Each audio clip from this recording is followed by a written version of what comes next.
Hello friend, welcome to গোল। এখানে অ্যাভারেজের একটি অঙ্কে বলা হয়েছে 5টি সংখ্যার গড় 18, একটি সংখ্যা বাদ দিলে গড় 16 হয়। বাদ দেওয়া সংখ্যাটি কত হবে? প্রথমে আমরা 5 × 18 অর্থাৎ 5 × 18 = 90।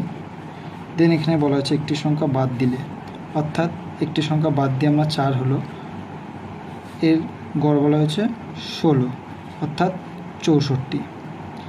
সুতরাং 90 থেকে 64 মাইনাস করলেই আমরা উত্তর পেয়ে যাচ্ছি।